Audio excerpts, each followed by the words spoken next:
Нэгэн орж байгаа тэмцээний мөнгөн медалийн бэлтгэсэн анхаарал байгаа Монгол спортын мэдрэмжтэй төсөөлөв.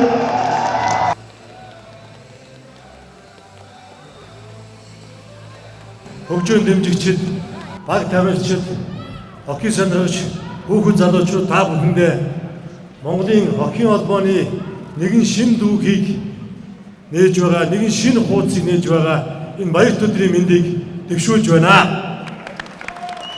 Монгол Улсын хоккейн холбоо 2023-24 оны удирлынхаа бүх тэмцээнүүдийг амжилттай хийж өндөрлөж байна. За өнөөдөр энэ жилийн лигийн маань авраг багууд тодорлоо. Энэ удаагийн лигийн тэмцээнд оролцсон бүх баг тамирчид, эвент тэтгэгч, хөгжөөн дэмжигч та бүхэндээ хоккейн холбооныхоо нийт удирдлагууд болон нийт хоккей сонирхож хүүхэн залуучууд өвлийн спортыг хөгжиж дэмжиж байдаг бүх монголчуудынхаа өмнөөс чин сэтгэлийн талархал илэрхийлж байна. За мөн аливаа спорт эвент тэтгэгчүүгээр төсөөлхийн аргагүй. Тийм учраас бүгдээрээ өнөөдөр хоккейн үе үеийн тамирчид бидний түүхийг мөрөөдлийг биелүүлж байгаа энэ степ аренагийнхаа нийт хамт олондоо нийт хоккейчдтойгоо цуг дахин алга ташиж баяр хүргье. Баярлалаа та бүхэндээ.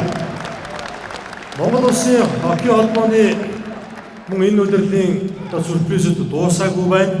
За удахгүй Узбекистан улсад U18-ийн Азийн аврал шалралт тэмцээнд шигшээ багийн тамирч залуучууд маань явна. За мөн тэрний дараахан Кувейт улсад 4-р дивизионы дэлхийн аврагт мөн манай шигшээ баг тамирчид нь удахгүй бэлтгэлтэй гараад явах гэж байгаа.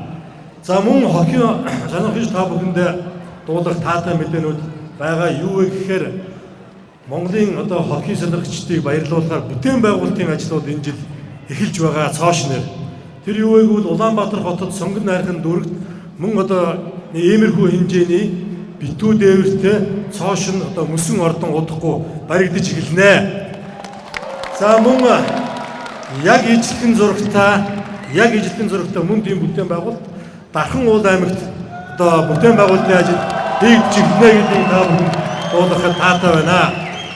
За ингээд бид степ аренатай болж Монголын хоккейн цоошин түүх ихснээс хойш хоккей сонирхож хүүхэд залуучууд маш ихээр нэмэгдэж байгаа. Тийм учраас Монгол Улсын хоккейн ирээдүй маш гэрэлтэй, гэгээтэй харагдаж байгаа шүү. Ингээд нийт хөгжөөн дэмжигч та бүхэндээ чин сэтгэлийн талархал дахин илэрхийлж байна. Бидэнтэй цуг болж өнөөдрийн энэ гал авалдсан сайхан тоглолтыг цуг үзсэн бүх балиашгуудад баярлалаа та бүхэндээ.